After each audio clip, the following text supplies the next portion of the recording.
Well, here we go. It is time for me to try and make the last push to finish off The Wounded Sky by Duane.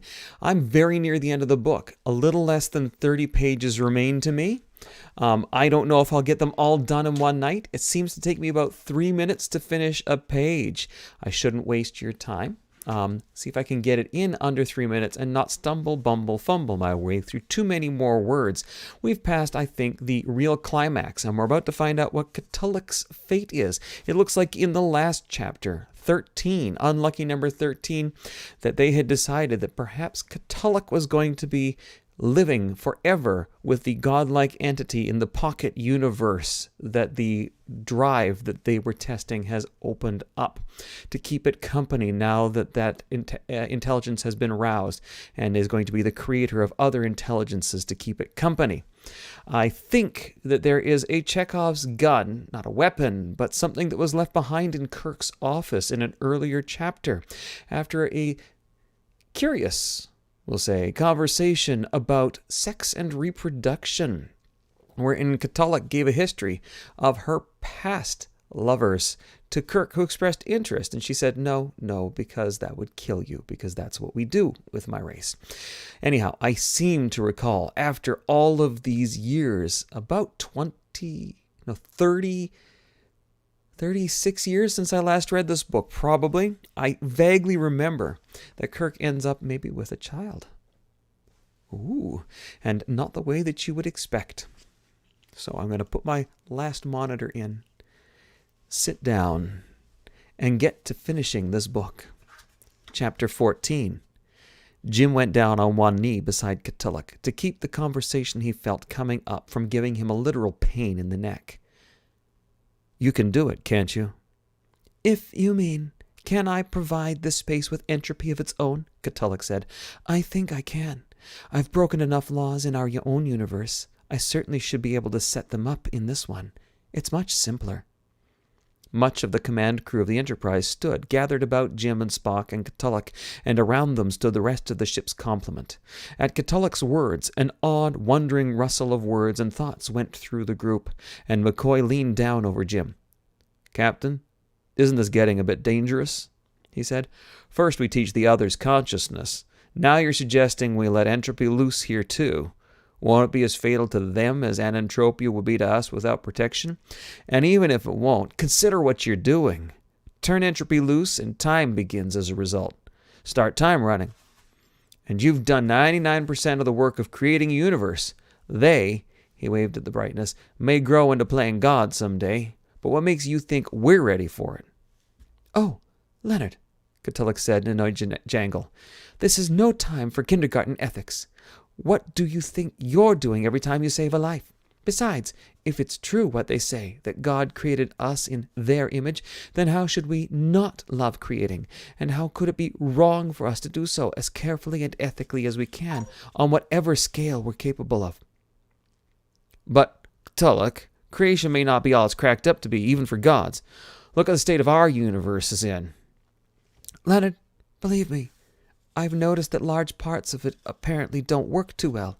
It's enough to make even a god sit on their hands after such a first try. And again, if we're made after such a god's image, no wonder we're chary of playing God ourselves. Once fried, twice shy. But the universe goes on growing and changing every day. Evidently the gods haven't given up creating. Should we? But doing it on the scale, with a living being at the mercy of what we create? I assure you, Catullus said, if I were to insert entropy into this universe after designing new laws for it, which I would have to do, as you point out, so that entropy won't be fatal for the others anymore, I would be most careful. How can I help it, being made, after all, in the image of the one who was burned? But the choice is plain. Refuse to create and refuse to grow, or build with care and love. She looked back at Jim. Captain, subject to your command, I choose to build. I think Mr. Spock is right.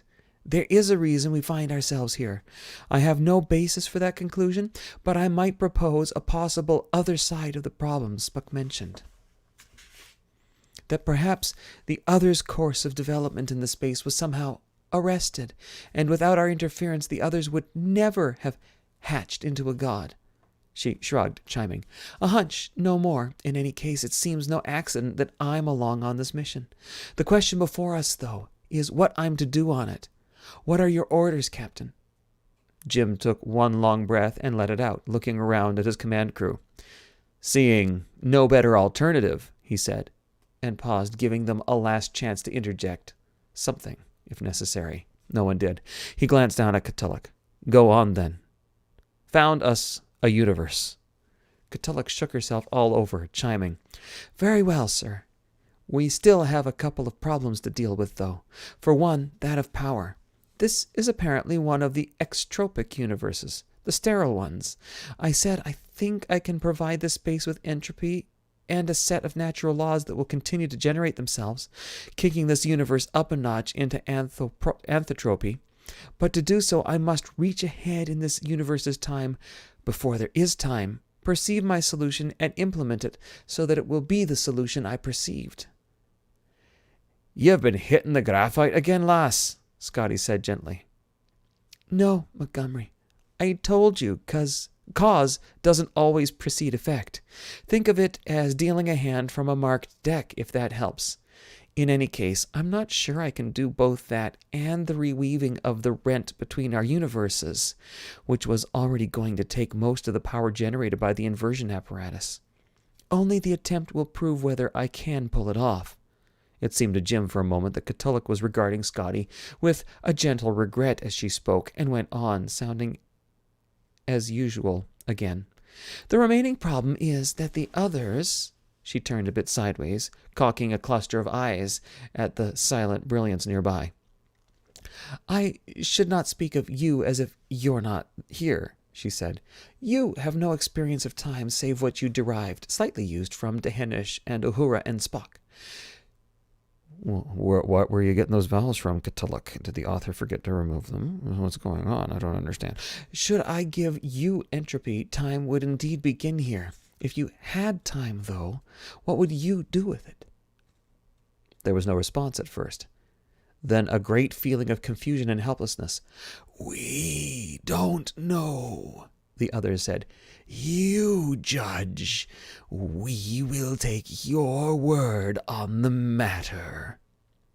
Oh, wonderful, McCoy said. Catullus turned to Jim, the fires in her eyes swirling blue and hot. Well, Jim, she said softly, for his hearing alone, I've heard it said often enough that our own world sometimes seems to have been designed by committee.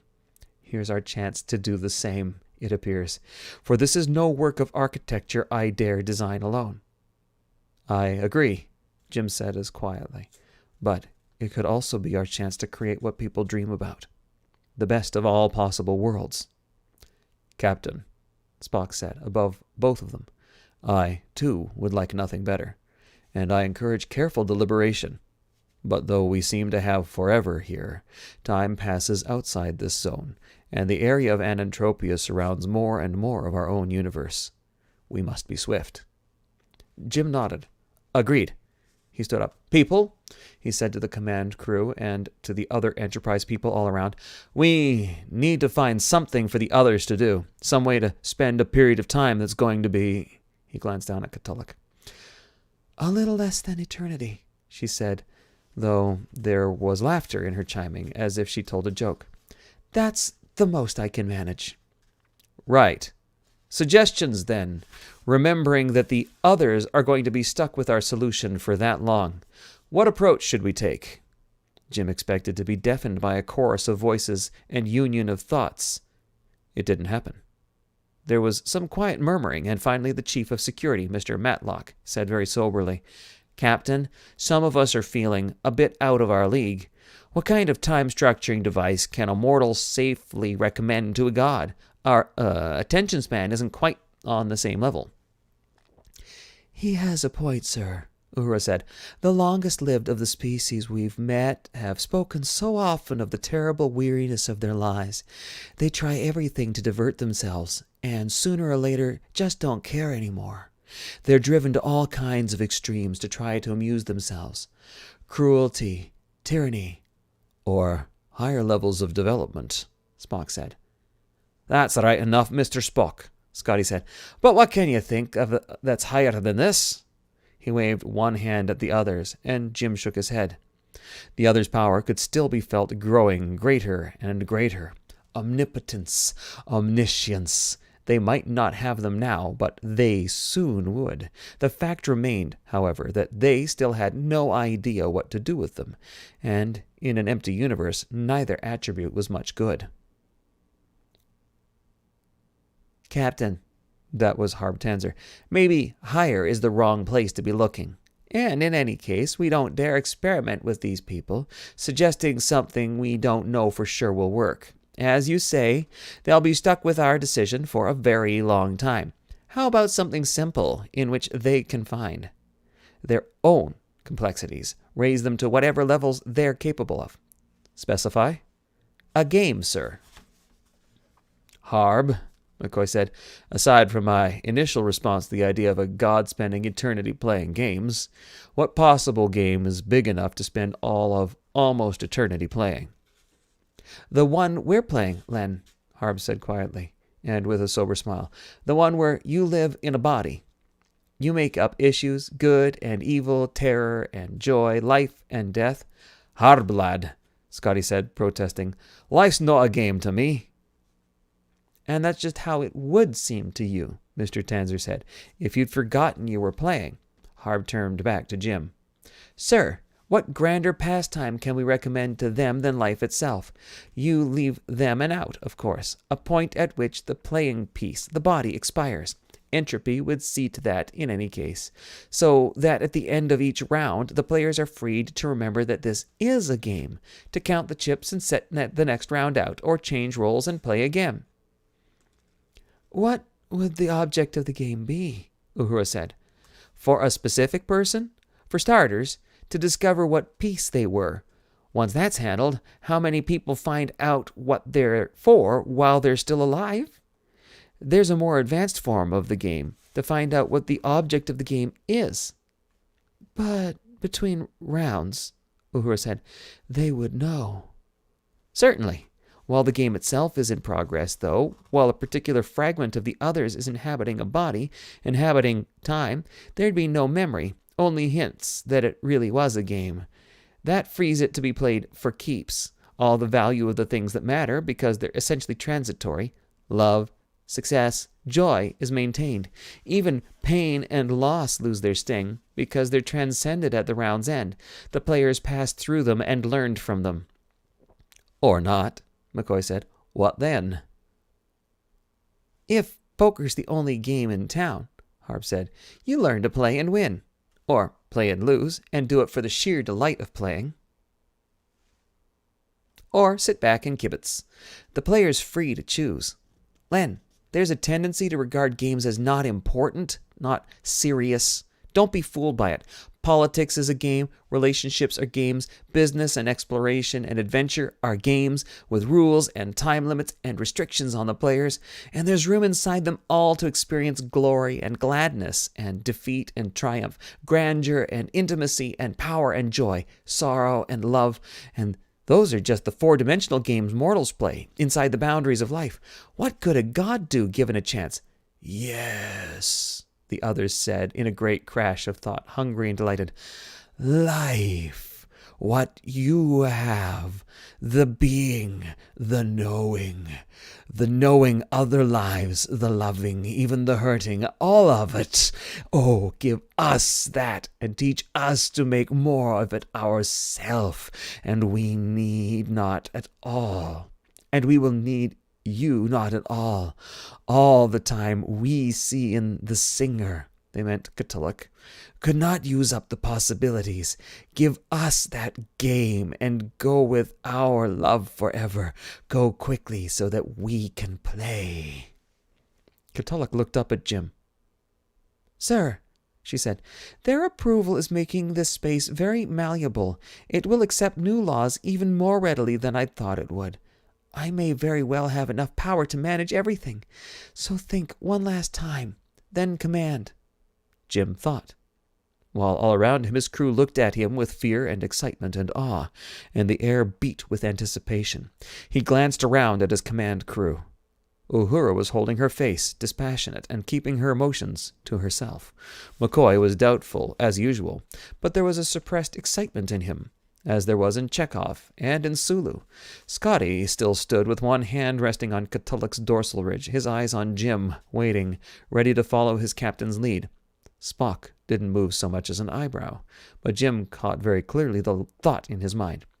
It is logical, Jim. All the same, logic is not everything.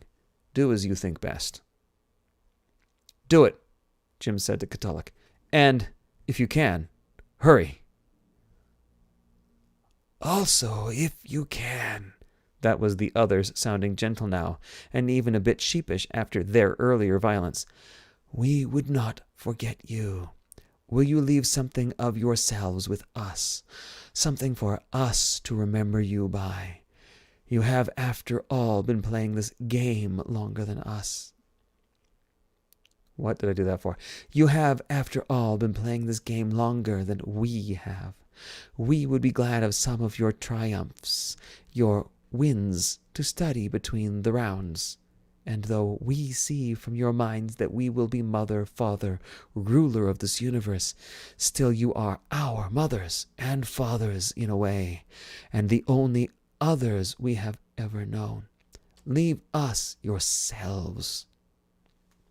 If you and the crew wish to do that, Captain, Catulluk said, I can weave the memories you choose right into the fabric of this universe, along with the natural laws, so that the others will be in no danger of losing them. They'll constitute a sort of collective preconscious. Do that, Commander, Jim said. One thing, though. Sir? You said a little less than eternity. Our game back home is only going to last 100 trillion years or so, supposedly, before entropy reduces the last star to a cinder. Somehow that doesn't seem like a very long time for a god. Good point, Captain. But don't worry. After all, who said entropy was a constant? I'll give them a good long universe, never fear. The others will remember the Enterprise when the galaxies are an old story. And after that much experience in running a universe, Harb said, they might be prepared to do some modifications on the basic design. I will begin then, Catulluk said. Kit, another voice said, and McCoy went down on one knee beside her, looking troubled. One thing. When you write the equations, do you have to give them death? The brilliance about him was dimmed. So was that in Catulluk's eyes. Their blue belonged, for the moment, more to twilight than to noon. Leonard, she said in somber notes, you said it yourself. Time is what they need. They can't have that without entropy, too, and death will inevitably come along with that. Rundowns, breakdowns. You're a creative physicist. Couldn't you find a way to leave that part out of it? McCoy said. There was a wistfulness about his persistence, as if he knew it was hopeless but couldn't bear giving up. Let time run, but have it leave life alone. Catulluk looked at him in silence for a moment. I could write that into the equations, she said finally. I could write it into those that govern your universe, but I don't know for sure what the result would be, and it would be folly or madness to implement such an option without at least testing it first. There's no opportunity for test here, Leonard.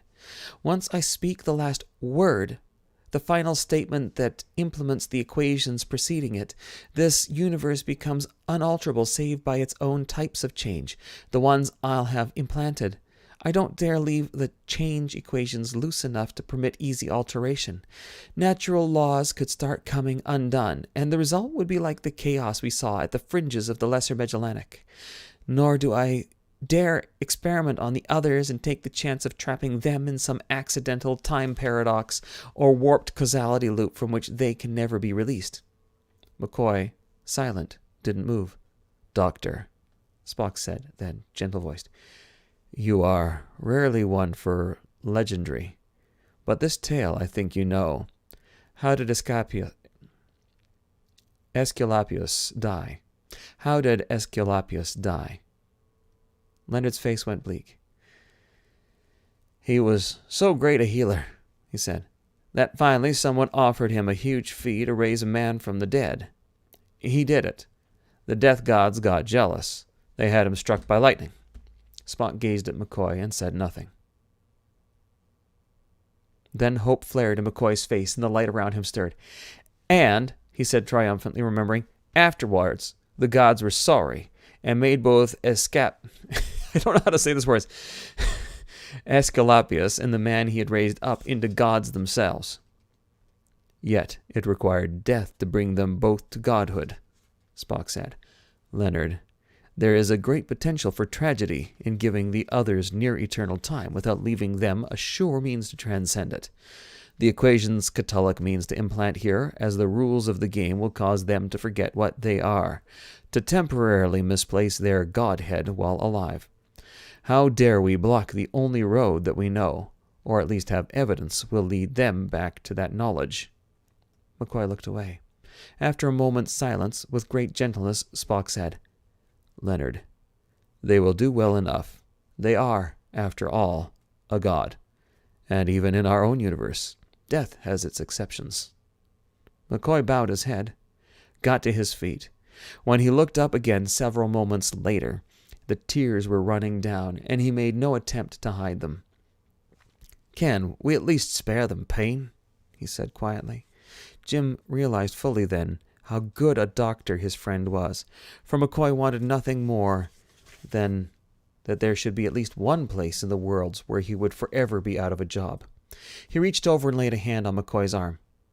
Bones, he said, with entropy and force, I don't think we'll get away with that one either. We're just the youngest fairy godmothers at this christening. What we give can't remove the curse, just soften it. If death is truly a curse, Spock said, as soberly as some power pronouncing 100 years of sleep, but with a glint of private serene humor in his eyes, there is little logic in condemning something one has not experienced, or does not remember experiencing. The group grew silent. Catullus looked from one to another of them, heard no more comment, and finally looked up at Jim again. Captain, she said. Go ahead, he said. Is there anything you need? For the time being, she said, only quiet. And, to the surprise of most of those who listened, she began to sing. Jim had heard Catullus sing often enough, in casual conversation, which tended toward inconsequential merry harmonies, and in deeper, more personal talk, when her melodic lines grew more advanced, strings of dissonances and wry accidentals melting subtly into rich-textured resolutions.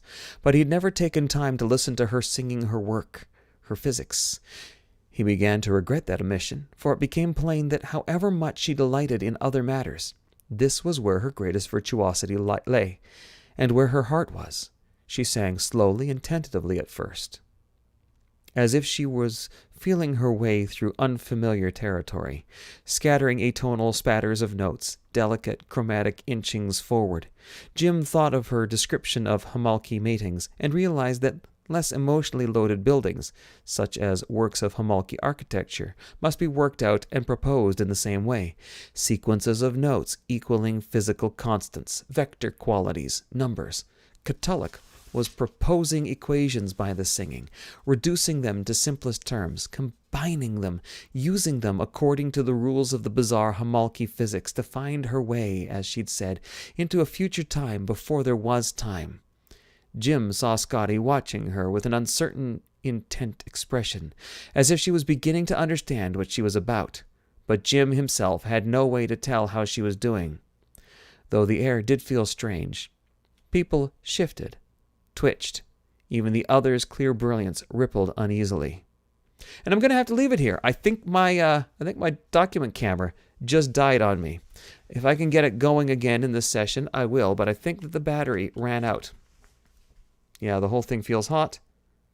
No, it didn't. I still got lots, but I may have lost connection. 5 seconds. Yeah, I lost connection somehow. My network went down. Bippity boppity boop.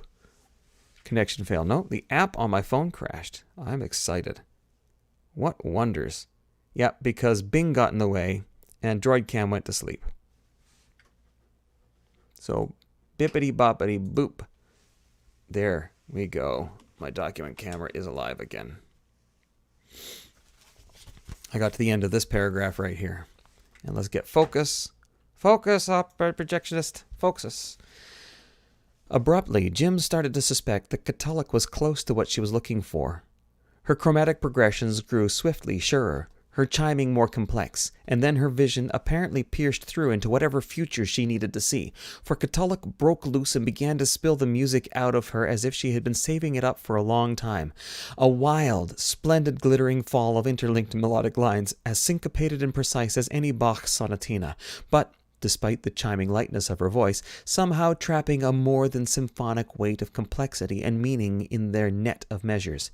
She sang the equations with precision and delicacy, the way she spoke. But she also sang with passion and joy, with a strange bittersweet regret. She's building her masterwork, Jim thought. The delight, the sense of a great desire fulfilled is no wonder. How often do you get to start a universe? But the regret puzzled him until he caught himself thinking about the kind of commitment and passion and sorrowful joy that a Homolki might put into the structure she built for her marriage, in preparation for her mate's death or her own. He also thought of the way Catullus had glanced from Scotty to him while discussing whether she would have power to manage this. Then Jim turned his attention away from the idea. Thought was too easy to pick up here, and he wouldn't have Catullus distracted by anyone, especially not Scotty, while setting down the laws that would govern a universe for almost forever.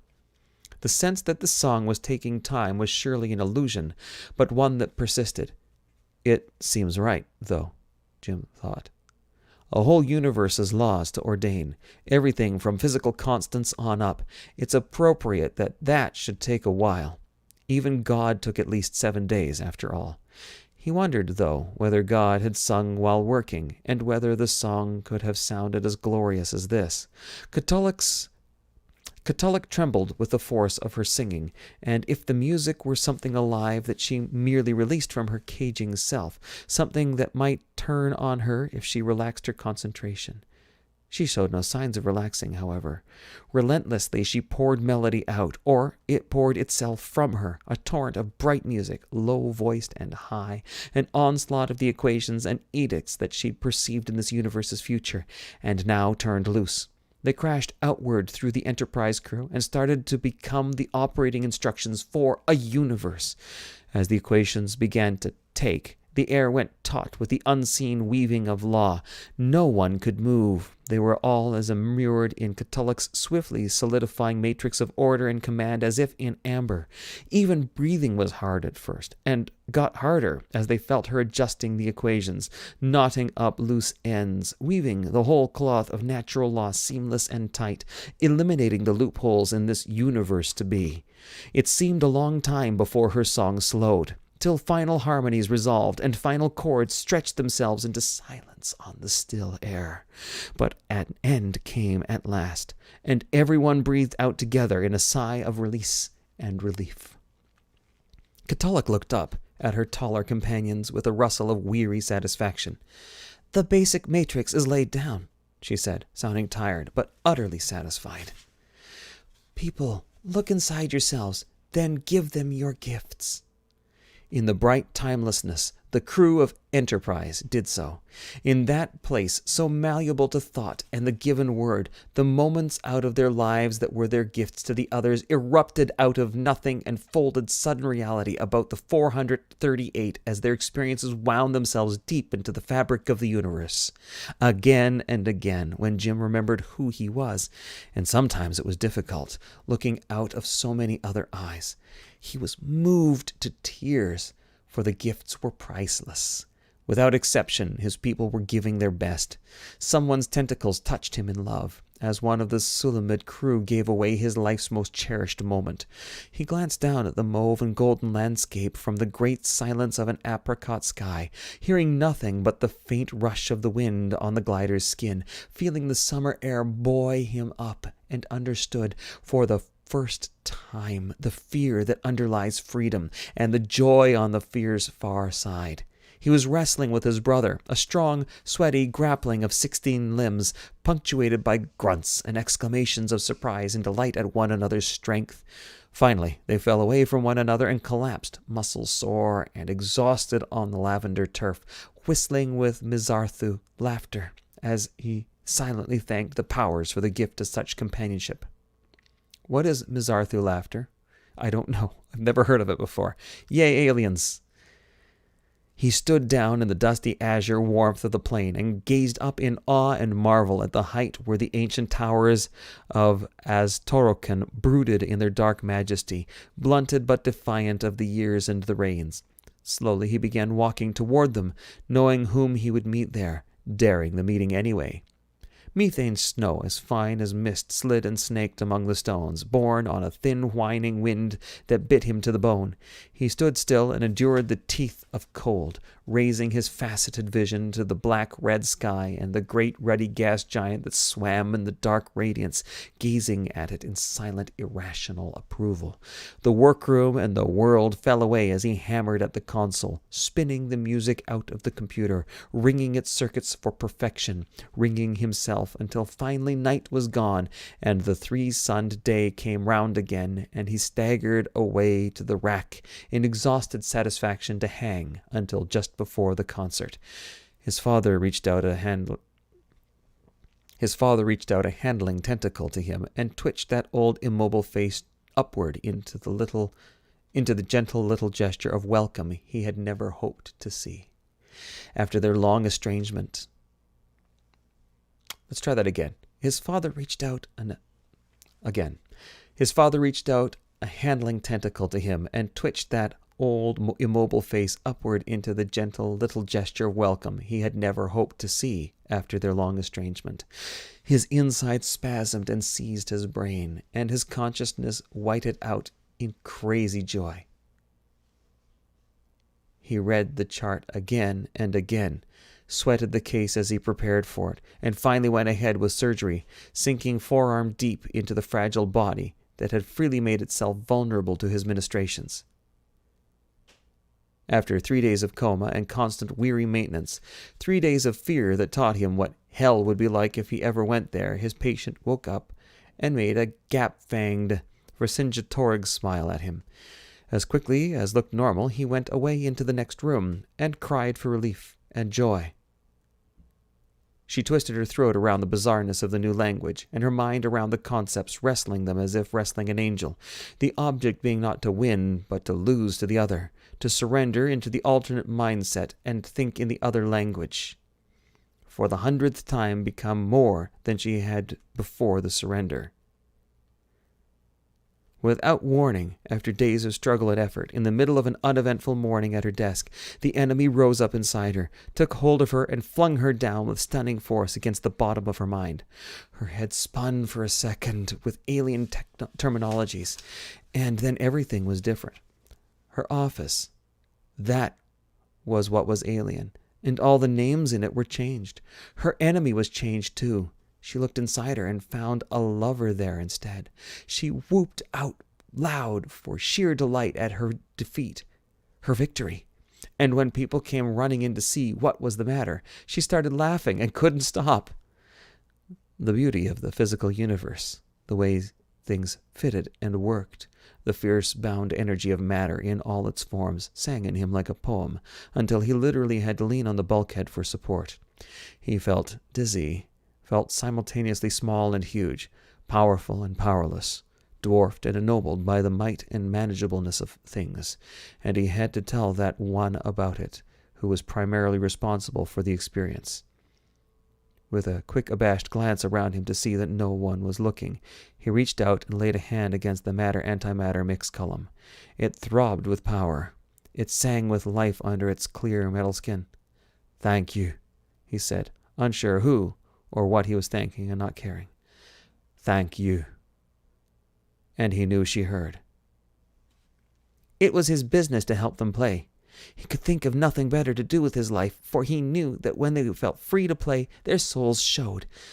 Who they were came out more clearly than at almost any other time, and the more one got used to letting one's self show, unafraid, the more joy came walking into one's life.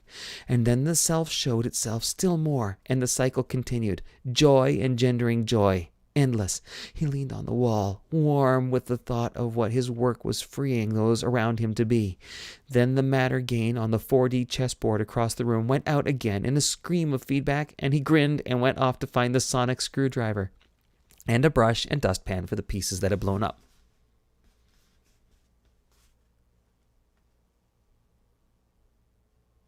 He was the one who knew the way through the dark. To him, every star was one to steer by.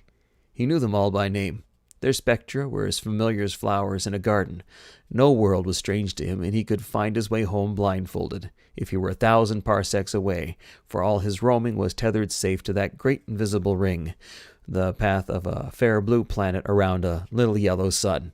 Earth's green hills were home and safety, but he would never choose to stay safe for long. The darkness knew his name, and when it called him, he went, doing what he loved best, finding signposts and markers, leading the way into forever for the ones who would follow. The massive vessel was a sword in his hand, bladed with ravening light, shielded with fire. He was the winged defender, knight and angel, with blade raised to defend the bright stars in his shadow. He held no malice for the angry powers that came to try him. He would sooner let them pass by in peace. But he would withstand them without pity when they came, and if they chose death at his hands, that was their business. He would accept the responsibility as part of his greater one, sorrow deeply for the slain, and lift his shield again. Knowledge burdened his brain, sweet and bitter at once, as the god's fruit was so often said to be. And there was always more to know, and an eternity of things he didn't know and never would. There was no futility in that truth, rather ecstasy, for he would be used up by the universe, not the other way around. The latter way, were it possible, will be futile and bitter indeed. In his search for knowledge,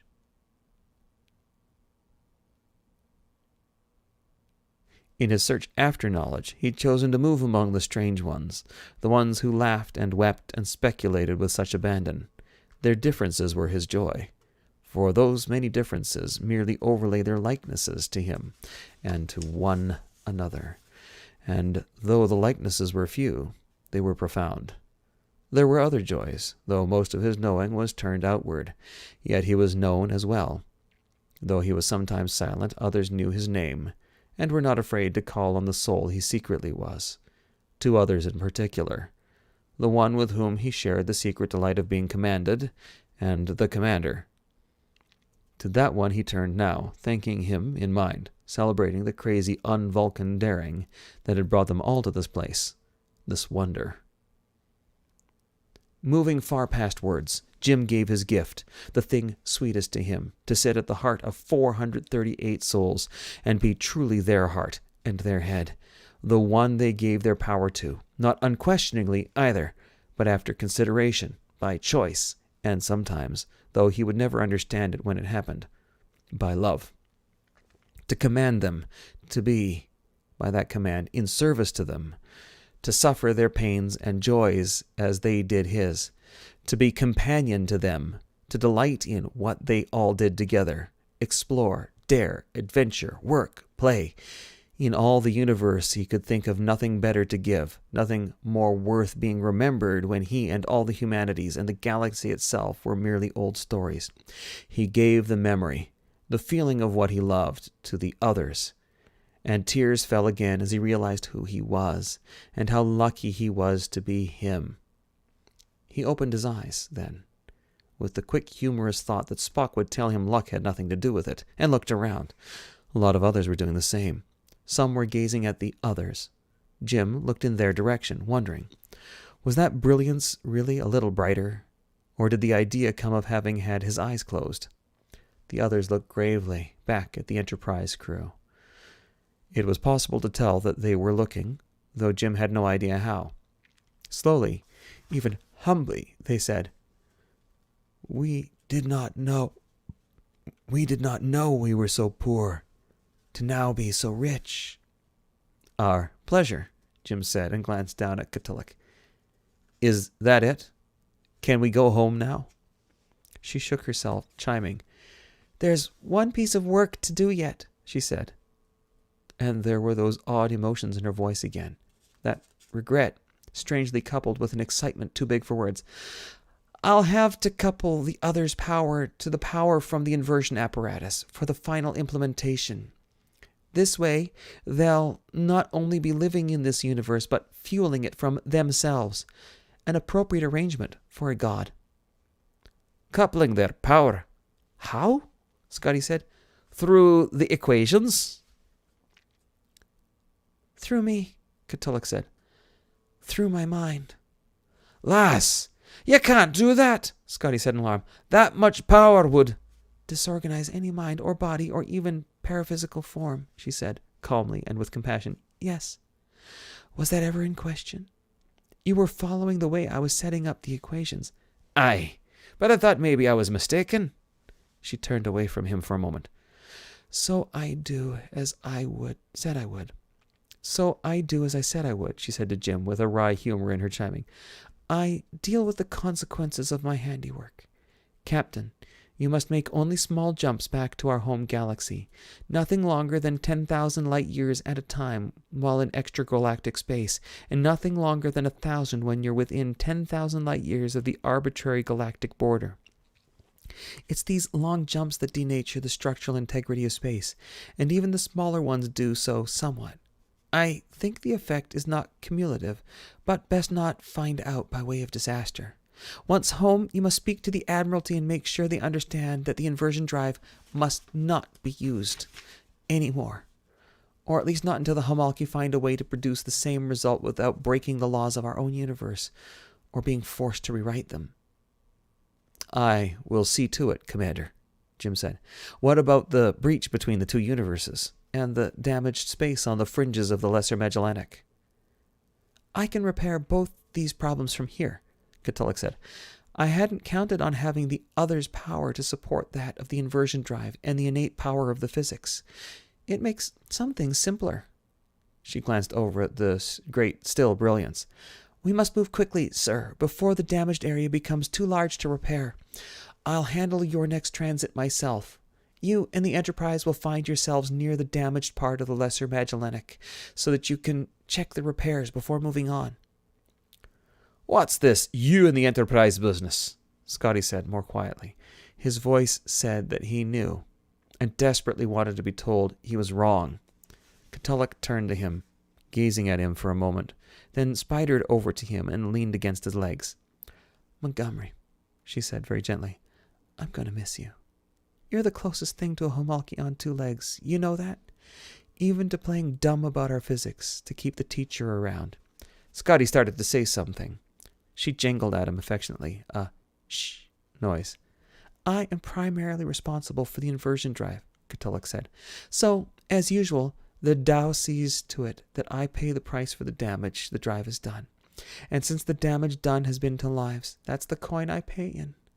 It's all in the equations, dear heart. You saw it coming. You mentioned the possibility, Jim said, having to hold his voice steady, that you might fail. That possibility exists, Catullus said as steadily. Do you mean you might fail to seal the breach? McCoy said. No, that's always been my first priority, Leonard. Whatever happens, our universe will be safe. But you might fail at founding this universe. I might. If you do, then presumably the former state of affairs here would reassert itself, Jim said, being without event, without existence. Eternal stasis, Catullus said, so complete that I would never even know I failed. I would never know anything else either, nor would the others. Then she laughed. But, Captain, don't be silly. Me? Fail? The laughter was no attempt to conceal anxiety. It was genuine. Jim shook his head, smiling through his sorrow, and got down on one knee again. She came to him, reached out a delicate glassy claw, and laid it in the hand he offered. Till, he said. It's been a pleasure serving with you. Whatever happens, I'll remember you, particularly in my cabin. And I, you, Jim, she said, the merriment muted, gentled.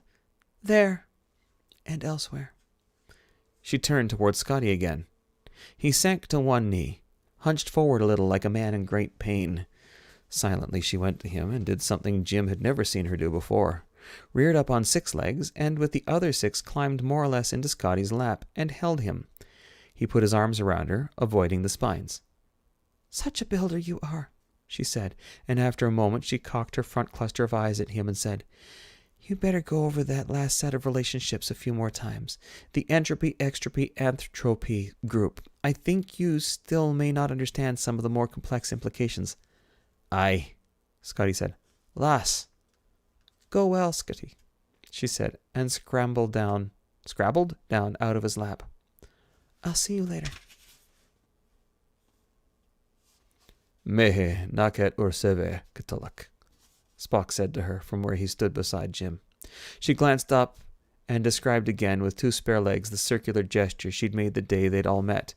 Parts that were one, separating, then becoming one again. The same to you, Spock, she said. In my present situation, no matter how things go, I can hardly avoid at least the first part. She turned from him to the Enterprise crew as a whole. Notice each other, people, she said. What you see is who you are. It may be a while before you see one another this way again. And she walked away from them, into the brilliance, becoming a dwindling, glittering figure, a clockwork toy that chimed absently, like an abstracted music box, until the brightness wholly veiled her, and she was gone. Jim looked around him, at his command crew, at the whole complement of the Enterprise, burning in the reflected glory of the others and in their own wild splendor of selfness, and drank in the sight of them, taking by the feeling that there wasn't much time to do so. Many of them... let's try that again. Jim looked around at his command crew, at the whole complement of the Enterprise, burning in the reflected glory of the others and in their own wild splendor of selfness, and drank in the sight of them, taken by the feeling that there wasn't much time to do so. Many of them looked at him with the same feeling. Many were busier looking at one another, at old friends, battle companions, sometimes at people they hardly knew, trying to store the memory of this radiance against the time when flesh would be just flesh again, and the dazzling personages around them would once more seem merely human, the usual too familiar people who grumbled about starship food or owed them money. It is fairly unlikely that we'll be able to remember much of the way we seem to one another here, Captain, Spock said quietly from beside Jim. We are enabled to perceive so clearly, mostly by the low entropy gradient. We will probably retain a few vivid images, remembering the rest of what happened mostly in the abstract. But the experience itself, the intensity of it... He shook his head.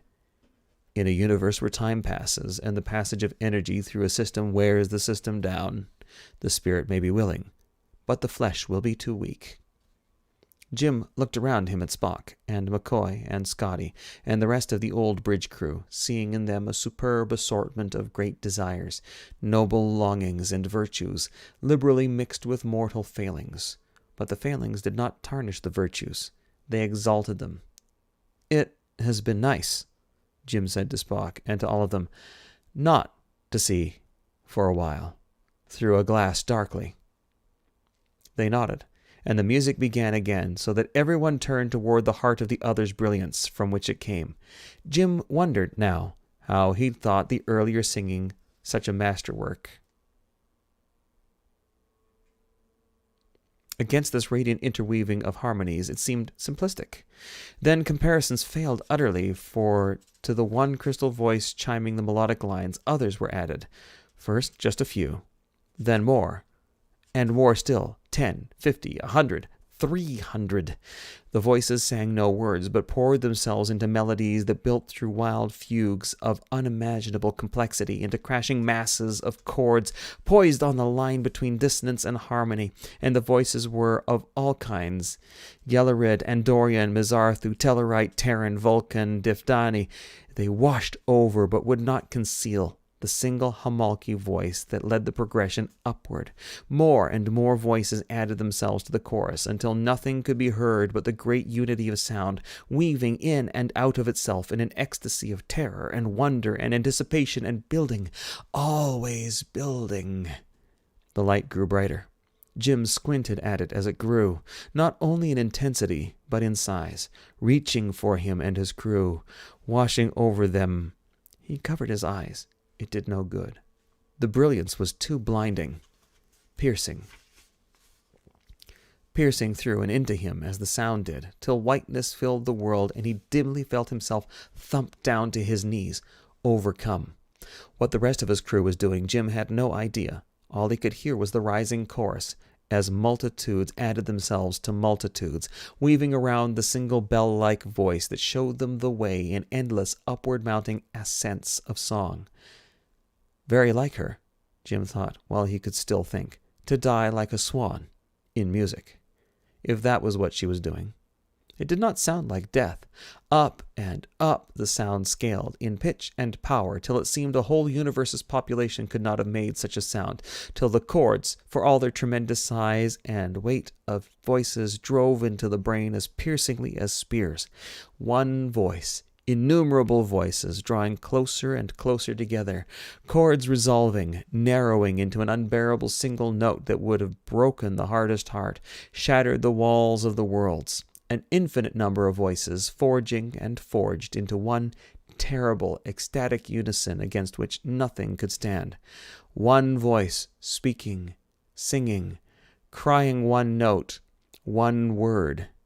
Time and space heard the word and obeyed it, exploding outward and inward. The blinding light swallowed everything as life shattered itself into lives. And instantly, when it had done so, darkness fell. Or grew, rather, sprang from the heart of the unrelieved burning whiteness, and with glad, mad speed raced outward in all directions to the edges of the new universe. And the darkness was not total. The light remained, transformed. Newly created galaxies blazing with young stars were rushing outward with the darkness, along the wavefront of a Big Bang only seconds old.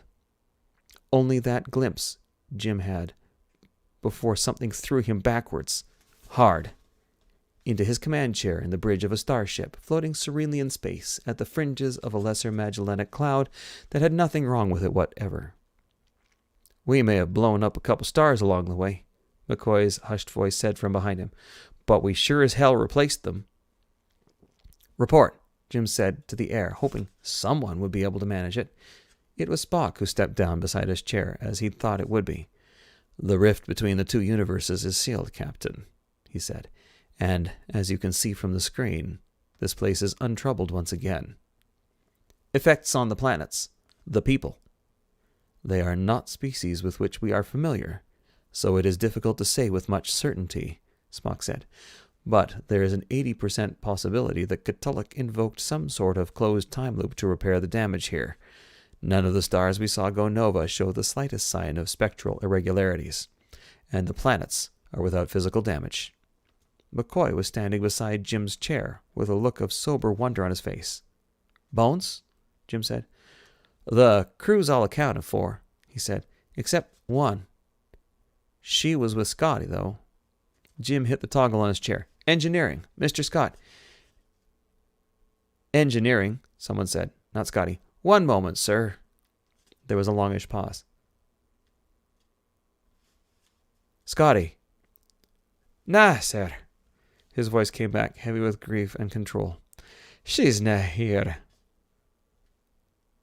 "Acknowledged," Jim said. "Scotty, I'm sorry." "Aye, sir. Scott out." Jim hit the toggle again, shaking his head sadly. He had half believed that she was going to pull something off, pull some rabbit out of the hat. Damn! "Log her deceased, Spock," he said. "Note that she gave her life in preservation of 2 universes, and for the birth of 1. "Yes, sir." Jim looked up at McCoy.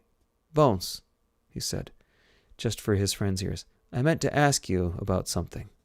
He broke off for a moment, then said, "It's Strange, having to ask questions and wait for the answers now. Strange not to know what other people are thinking and feeling, just by wanting to know. I feel like I've gone deaf somehow, like my head's in a sack. You can be grateful for that sack, Jim, McCoy said. Where we are now isn't where we were. People's dark sides were reduced to almost nothing. Lucky for us, considering the sensitivity we had. I really wish sometimes on this side that I didn't know what other people were thinking, even to the limited extent that I know. What was the question? Well, when you were reading the Others, the Riot Act, the one that you didn't mention that you might have, was it that if they destroyed us, they'd soon enough be destroyed themselves by the addition of entropy in large quantities to their space? I know. Why didn't you? Because if they really were a god, Bones said very quietly, they would respond to our pain as to their own. I wanted to see if they really had that much divinity, or what the humanities take for divinity in them. And if they hadn't, then, McCoy said, we would all have died, and so would they. And a good thing, too. What could you let loose on any universe that would be worse than a god that wasn't godly? Jim thought about that for a few moments, then realized that he was going to have to take that question along with various others down to the observation deck. One other thing, he said. The last word I heard. Bones raised his eyebrows. I heard words. Plural. Let there be dark. Jim put his eyebrows up at that, but said nothing. Night isn't going to be frightening in that universe, McCoy said, musing, and Catullus always did have a sense of humor. It'd be nice to go there someday and see what kinds of gardens she's talked them into planting. Jim gazed out at the stars, nodding. I bet there won't be snakes in them, Bones said. No, Jim agreed. Spiders, though. They did not jump right away. There were reasons enough for that. Instruments to be recalibrated, data to sort. But it wasn't every day that a starship was present at the birth of a universe. Ships' systems needed time to recharge themselves for the great leap back to home space. But mostly Enterprise hung, becalmed in the emptiness between galaxies, because her captain had one last piece of business to settle there. He had Catullus' memorial service held on the wreck deck. Herb Tanzer dressed the room as he had for the briefing at which Catullus had first spoken to the crew, but no one perched on the pedestal now. It stood empty, and except for the spotlight on it, the only other illumination in the room was that of the Lesser Magellanic Cloud shining in the great ports. The light of her efforts had brought them a blue blaze of Population 1 starlight that touched upturned faces with a gentle, peaceful radiance. The place looked and felt like a cathedral, dim and silent and charged with emotion.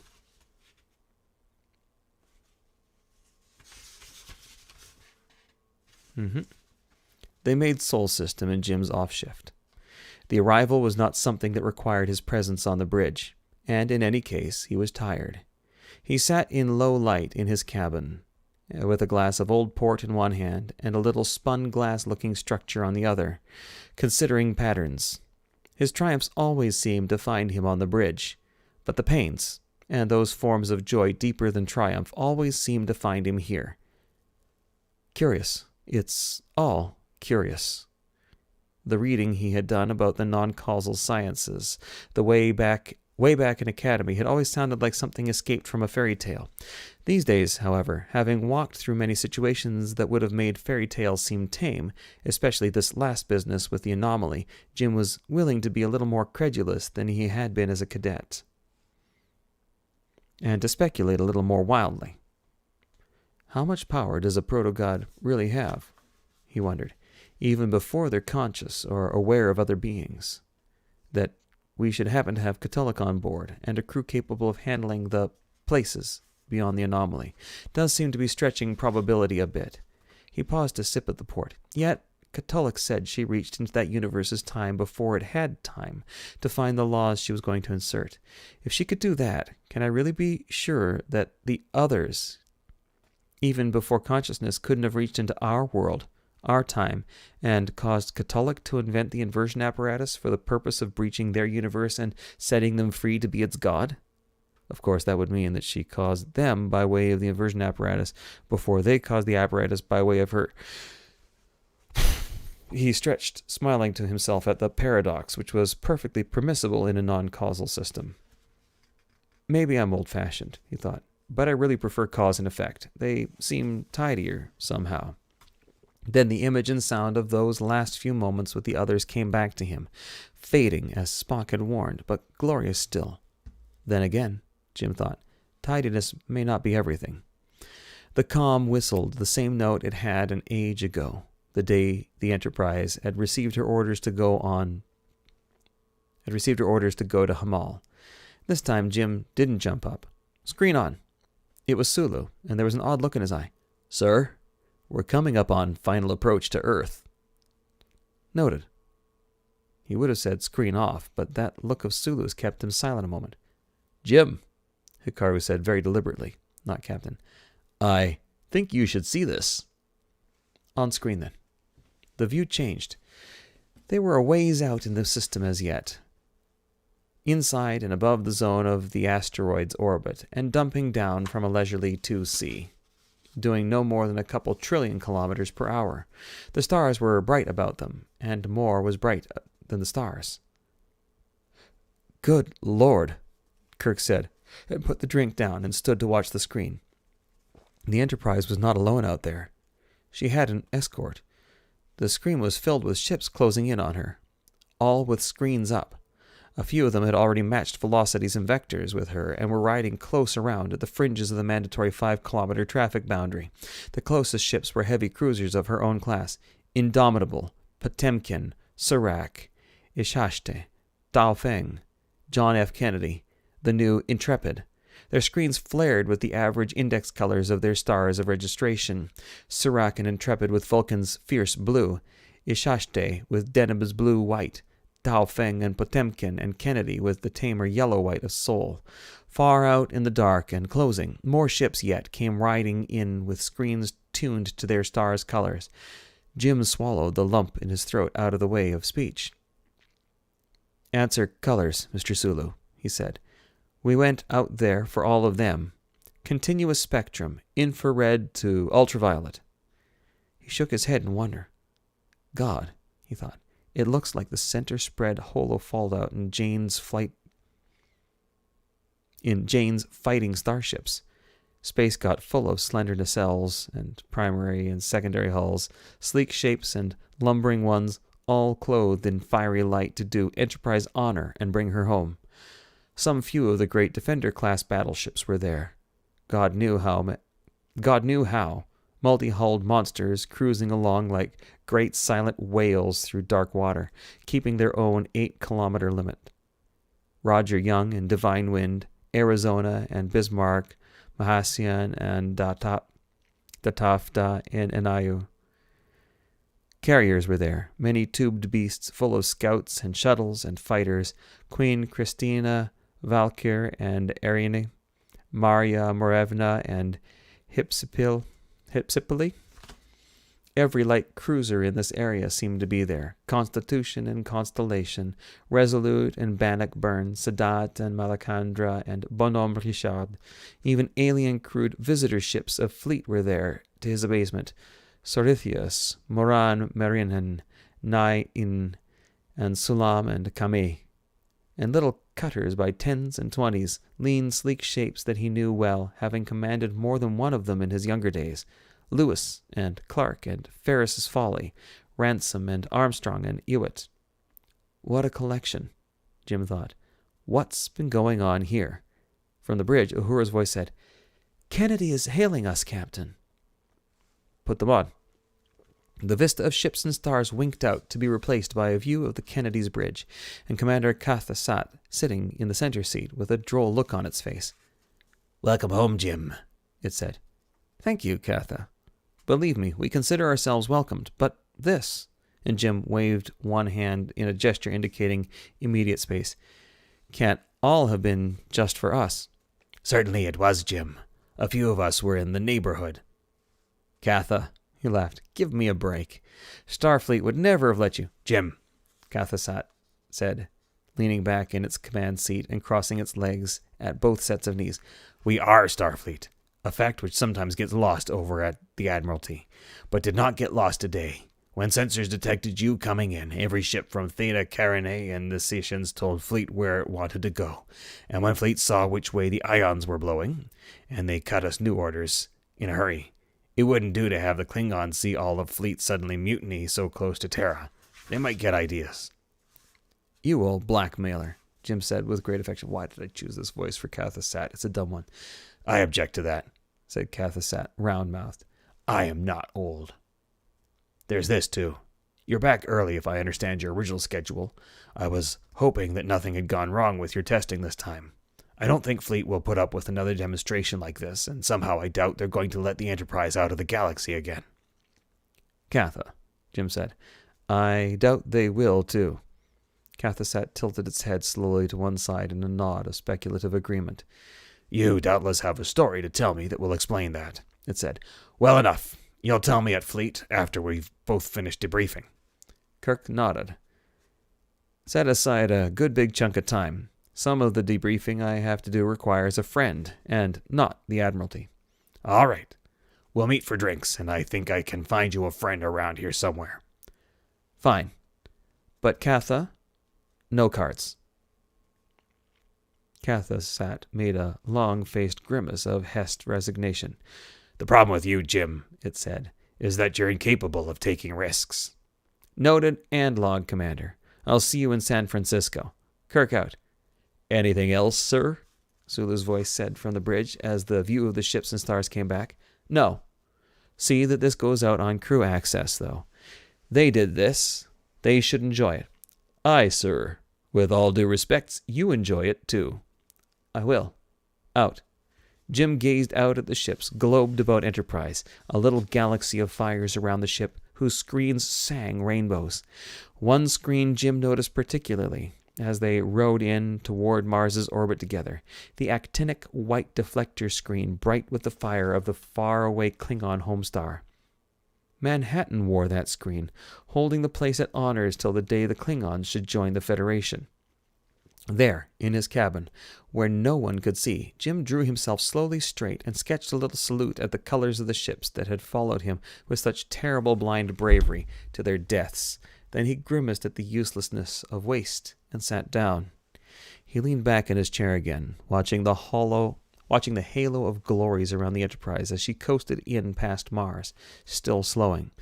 Jim glanced down at the little thing he held, spiky and glittering, knitting the dim light into itself, and smiled slowly, feeling the sorrow transform to sober joy once again.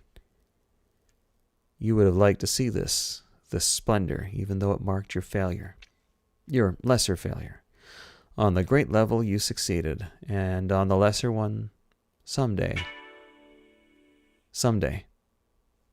The screen whistled again, not the bridge this time. It was a different note his department heads used to let him know they were calling. Yes? The starry night full of ships blanked out, replaced instantly by Scotty's face. Jim sat up straight, almost alarmed by the change in it, for his chief engineer was alive again and smiling. I've got it, Jim! I've got it! Got what? Are you all right? The equations. The Malky physics. Jim, I understand it. There was another set of possibilities. Catullus never saw them, the poor lassie. A whole new range of options. Another intergalactic drive, maybe. One that won't breach space. But in any case, access to a whole new kind of power. There was no use telling Scotty to calm down, and on second thought, Jim wasn't sure he wanted to. How soon will you know? A few days. A week, perhaps. I'll write you a report. Oh, I doubt it'll make any more sense to you than it did to me earlier. Every physicist on Earth is going to want to lynch me. But we'll have a bonny time fighting before they settle down.